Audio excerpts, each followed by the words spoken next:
Halo, selamat datang di Kongko United TV. Sorry, ini bukan konten Manchester United, melainkan konten Euro 2021. Pada kesempatan kali ini gue bakal ngomongin tentang timnas Italia dan juga sedikit preview lah grup A-nya Euro 2021 ya. Jelas kenapa Italia ya karena gue pendukung Italia ya. Selain Garuda, gue juga mendukung timnas Italia ya. Walaupun gue sering nonton Premier League, tapi dari dulu dari tahun 90-an sampai sekarang gue ngedukung Italia. Um, Gimana sih kemungkinannya Italia juara ya? Kalau kita lihat dari pasaran ya, pasaran itu yang favorit sebenarnya adalah tunggu mana nih. Nah, Prancis dan Inggris itu paling favorit ya. Terus ada Belgium, Jerman dan Spanyol. Jadi nggak ada Italia di sini dan Italia menurut gua kuda hitam karena gue lihat kalau dari panggilan pemainnya ya ini menurut gue sih cukup merata ya, nggak ada kelemahan ya, nggak ada kelemahan. Main kelemahannya cuma sedikit di center back di mana ya rada tua lah benar nggak, tapi di luar dari itu menurut gue sih cukup komplit, cukup lengkap ya Italia ini. Jam jelas apa namanya manajernya ya, coachnya itu adalah Mancini, berkelas ya, bukan manajer ece-ece kayak Southgate ya. Sorry aja, Southgate mah menurut gue mah ya itu mah gitulah ya. Tapi Mancini jelas dia bisa lah gitu loh menurut gue sih membawa tim untuk menjadi juara. Terutama Italia ini gue yakin, feeling gue sih sebagai kuda hitam Italia berpeluang banget untuk juara ya Euro 2021. Oke, kita lihat dari jelas kalau dari segi formasi ya, Italia pakai 4-3-3 ya, Mancini biasanya pakai 4-3-3, jarang ganti-ganti. Jelas di kiper di Donnarumma ya, kita ada Sirigu juga, tapi gua rasa Donnarumma pasti main terus lah, yang nggak mungkin diganti ya, pasti Donnarumma all the way. Terbaik di Italia ya, the next Buffon udah pasti ya. Nggak ada contender lagi yang lainnya, jadi itu pasti Donnarumma. Nah, dari segi back menurut gua yang kayak gue bilang nih, kita punya left back sama right back cukup bagus ya. Spinazzola sama Di Lorenzo menurut gue cukup solid ya. Mereka juga crossingannya juga berbahaya.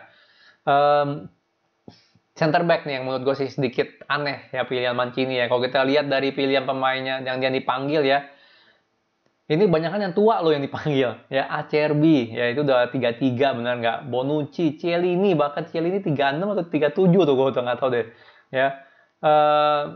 Jadi kagak ada yang muda. Yang muda cuma Bastoni doang di sini untuk center back ya, untuk center back. Toloi pun ini kok nggak salah udah 30-an itu loh. Jadi center back dong sedikit. Gue kaget juga sih dia nggak manggil si siapa tuh Mancini, Gianluca Mancini. Gue pikir dia bakal masuk, tapi dia nggak masuk ya. Jadi kelihatan nih si Mancini ini lebih milih pengalaman ya ketimbang energi ya, benar nggak? Tapi ya bukan berarti Chiellini, Bonucci jelek, benar nggak, karena mereka juga gimana pun juga ya walaupun masanya udah lewat tapi mereka ini masih bisa lah aku bisa bilang. Terutama Acerbi juga bang masih bisa, Acerbi dari Lazio ya. Tapi kalau gue bilang bagusnya Bastoni main ya, karena kita perlu regenerasi ya. Bastoni ini pemain Inter kalau nggak salah. Bastoni bagusnya main terus ditemenin sama yang senior gitu loh, antara Bonucci ataupun Acerbi ya. Cielini gue menurut gue sih bagusnya cadangan ya. Oke lah, dia kapten, dia berpengalaman, tapi dia udah cukup tua ya. Kalau gue bilang sih jangan dimainin menurut gue ya. Nah, kalau di kiri udah pasti Spinazzola dan Di Lorenzo ya. Di kanan kalau mau pakai, kalau nggak salah dia bawa Florenzi juga ya, nggak salah ya. Coba lihat. Ya, dia pakai Florenzi ya. Florenzi ini kalau nggak salah dimain di PSG ya, tapi gue lebih milih Di Lorenzo lah tetap lah ya. Karena boleh Florenzi, nah, masalah juga di back kiri nih, kalau gue bilang back kiri nggak ada alternatif lain kecuali Emerson ya, Spinazzola atau Emerson ya. Emerson kita tahu sebenarnya dia harusnya nggak jelek ya, tapi jarang dimainin di Chelsea, jadi gua nggak yakin Emerson tuh bisa gitu loh ya. Tapi sebagai cadangan boleh, siapa tahu tiba-tiba dia on fire, benar nggak, bisa aja bukannya nggak. Di segi midfield ya jelas kuncinya Italia cuma satu, yaitu di Barella ya. Gue suka banget sama ini orang walaupun badannya nggak terlalu gede ya, mau kayak Bruno lah, 11-12 kayak Bruno gitu loh ya, badannya nggak terlalu gede, badannya kecil, tapi dia punya passing range, dia punya visi, dia punya kreativitas. Dia ini Barella ini Brunonya Italia kalau gue bisa bilang ya, dia nomor 10-nya dan dia kuncinya ya, dia sangat benar-benar kuncinya. Kreativitas bakal datang dari dia ya, dan gue bilang sih dia sih hampir sebagus Pirlo lah kalau gue bisa bilang ya, kalau bisa bilang. Tapi emang sedikit beda lah playing stylenya.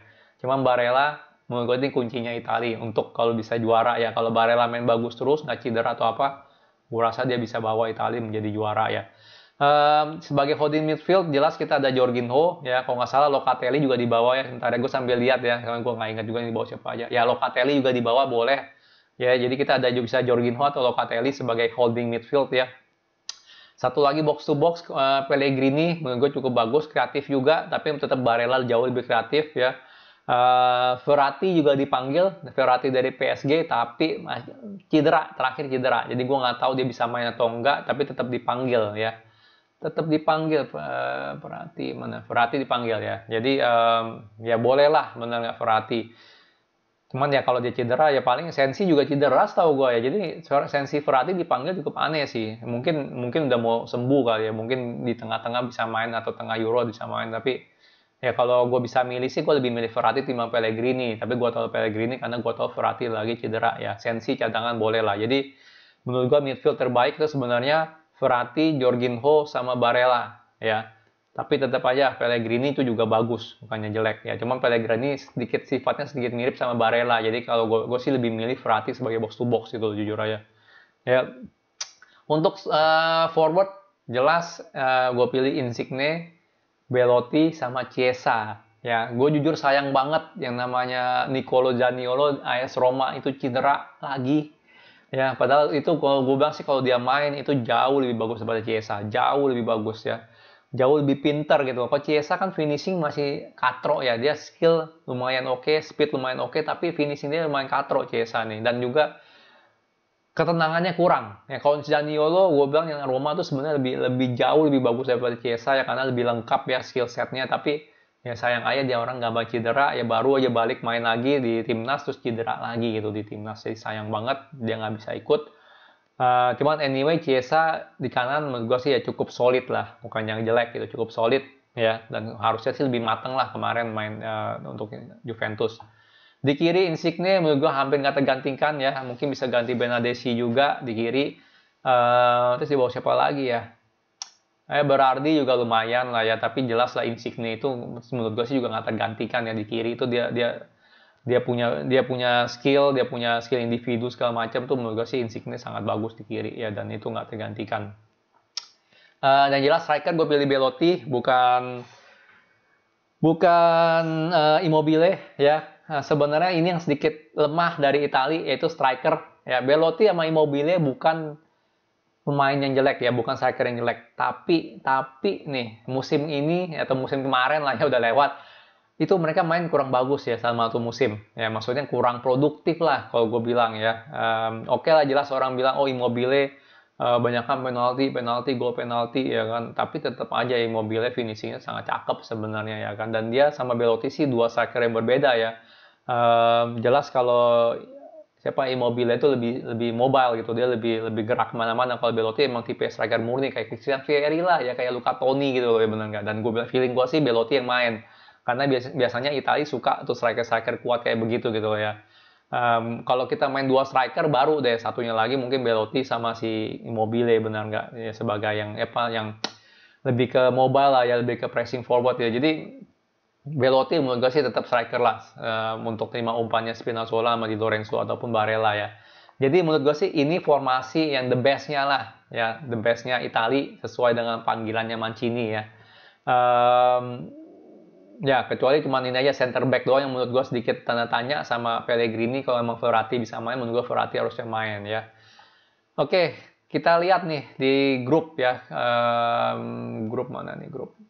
Grup A ya.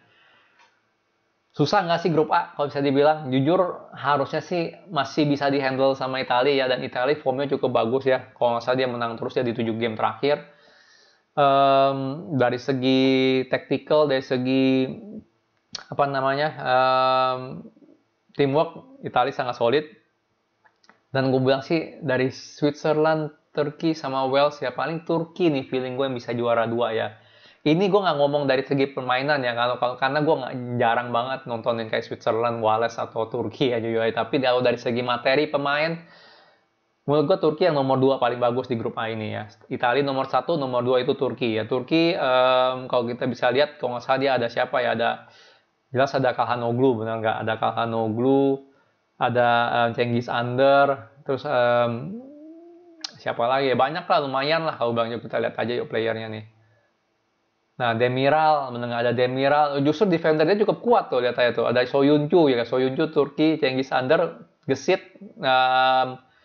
Tapi kalah saing sama si itu Zaniolo ya di Roma ya, makanya di loan ke Leicester. Ozan Kabak juga defender dia lagi, benar nggak? Jadi secara central defender sih kuat sih Turki sih, benar nggak? Dan dari segi penyerang pun, dari segi midfield ada Cengiz Under sebagai winger sama ada Calhanoglu sebagai playmaker. Jadi cukup lengkap lah gitu loh ya. Pemain topnya lumayan ada lah gitu, bukannya nggak ada. Ya, Cenk Tosun gue udah tua nih ya, lupa gue.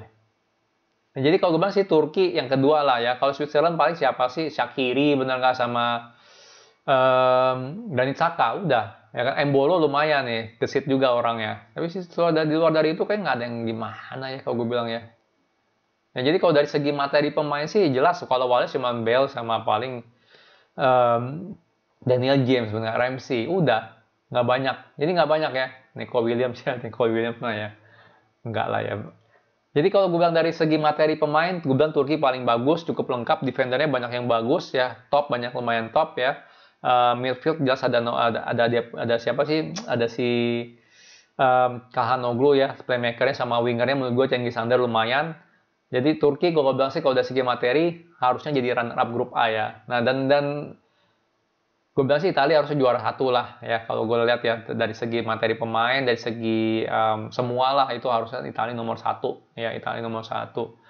Dan yang gue suka dari Italia dia punya mental gitu, jadi punya mental juara, walaupun dia pemain nggak banyak yang world class, tapi mereka sebagai tim itu mentalnya sangat kuat. Kalau gue bilang grup A ini kalau kita lihat ya, kalau misalnya Italia juara grup A, nextnya dia bakal ketemu, kalau juara grup A ini kayak kita di sini, nextnya lawan runner up grup C. Kalau dia runner up grup A, nextnya runner up grup B ya. Jadi kalau kita lihat grup B sama grup C, grup B itu Belgium, Denmark, Finland, Rusia. Wah, ini rada susah nih. Denmark bagus nih. Kalau feeling gue sih ini Belgium nomor satu. Kalau dari materi pemain ya, Belgium harusnya nomor satu, Denmark nomor dua ya kalau feeling gue ya. Jadi dia bisa ketemu Denmark ataupun asumsi Netherlands juga ini. Nah ini sih banyak yang katro sih nih. Jadi ketemu siapa aja nggak masalah nih. Austria, Makedonia, sama Ukraine sih kalau gue bilang sih. Ya nggak banyak yang bagus kayaknya nih di sini nih. Ya, Ukraine siapa sih? Romalenko doang yang gue tahu, nggak pemain West Ham. Austria, coba lihat Austria ada siapa nih? Alaba doang, siapa? Sabitzer lumayan. Terus Demir kayak gue pernah denger nih nama nih.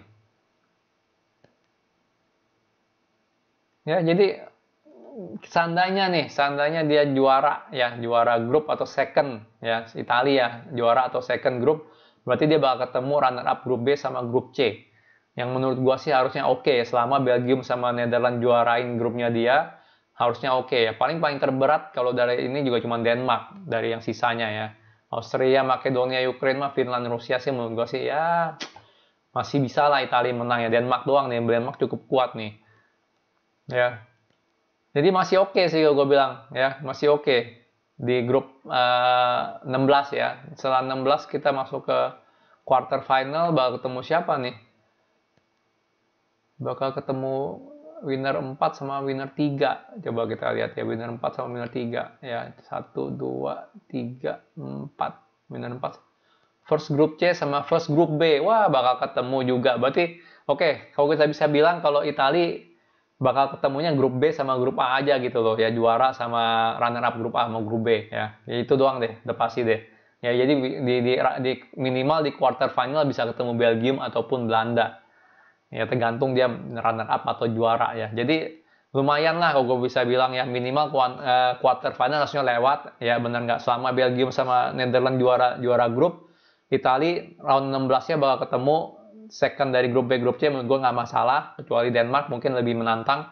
Setelah itu di quarter final bakal ketemu antara Belanda ataupun Belgium ya, kalau berdasarkan ini ya, websitenya Euro ya, bakal ketemu mereka, salah satu dari mereka. Jadi harusnya masih oke ya, kecuali mungkin Belgium, gue lebih ngeri sih ketemu Belgium ketimbang Belanda ya. Tapi anyway, tetap aja grup A udah pasti menurut gue sih harusnya juara ya kan. Kedua itu menurut gue Turki ya, antara dua inilah. Santai Italia tiba-tiba ngelawak jadi runner up pun menurut gue masih oke, karena bakal ketemunya runner up grup B atau grup C, jadi masih bisa lewat. Minimal di Italia, secara Italia kalau gue bisa bilang secara prediksi minimal quarter final itu harusnya dapat gitu loh, benar nggak? Kalau seandainya quarter final menang ya berarti masuk semifinal ya kan, tergantung lah dia bisa nggak menang lawan Belgium atau Netherlands atau Belanda ya. Kalau gue bilang tetap Italia komposisi timnya sangat cukup lengkap ya. Di setiap ini di setiap posisi itu ada ininya gitu, ada apa namanya, ada cadangan yang cukup berkualitas ya, ada cadangan yang cukup berkualitas. Jadi kalau gue bilang sih Italia juara itu sangat mungkin ya. Emang kita ini underdog ya, emang underdog tapi tetap kuat kalau gue bilang, bukannya enggak ya, tetap kuat. Mungkin kita nggak ada pemain world class yang mungkin yang ya world class, mungkin Barella, Insigne bisa dibilang world class, Donnarumma benar nggak, ataupun Bonucci, atau itu mah udah pasti lah, tapi kalau udah tua ya. Tapi tetap gue merasa tim Italia yang ini sangat solid ya, terutama Mancini dari segi taktikal, dari segi pengalaman tuh jauh bagus, sangat bagus ya, mungkin yang terbagus kali di Euro ini ya, sebenarnya antara semua manajernya. Pilihan pemain dan strategi semua jelas. Kalau gue bilang sih Italia ini kuda hitam dan sangat banget bisa juarain Euro 2021 ya. Tapi minimal kalau gue bilang, kalau lihat dari semua dari grupnya itu ya, dari perjalanannya minimal quarter final sih dia bisa ya. Sampai dia menang lawan Belgium ataupun Belanda di quarter final berarti dia bisa lolos semifinal. Jadi minimal semifinal sih harusnya bisa ya, kalau emang dia bisa menangin lawan Belgium ataupun Belanda. Ya oke. Sekian prediksinya kayak gini ya kali ini. Gue nggak bisa prediksi semifinal sampai final ketemu siapa ya, karena ya makin pusing ngeliatin itunya. Tapi ya itulah ya prediksi gue tentang Italia ya. Tim yang solid ya, pelatih bagus.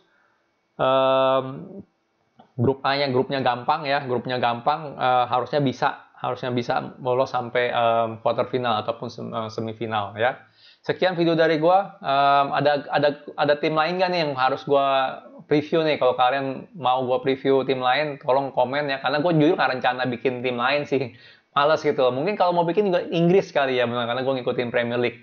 Ya karena gue juga sedikit kaget tuh ngeliat pilihannya si Southgate gitu loh, bener. Tapi anyway, kalau kalian pengen lihat gue bikin video tentang negara lain, coba komen negara mana yang kalian pengen lihat, Inggris kah, Belanda, Jerman, atau yang lain-lain. Yang pasti kalau dari grup ya, paling neraka, sorry nih gue tambah dulu, paling neraka itu di grup F nih, ini paling neraka nih. Ini paling neraka ya, grup neraka ya. Selalu grup F yang neraka ya, grup terakhir yang neraka ya, bener gak? Kayak kemarin kita di MU, bener gak? Ya, MU, PSG, bener gak? Itu kan grup F juga tuh. Jadi ya tolong di komen kalian mau lihat gue review negara mana ya, karena jujur aja gue nggak rencana untuk bikin semua, tapi yang gue pilih-pilih aja lah yang kalian pengen lihat juga. Oke, sekian video dari gue. Kalau suka jangan lupa like, subscribe, and thank you for watching.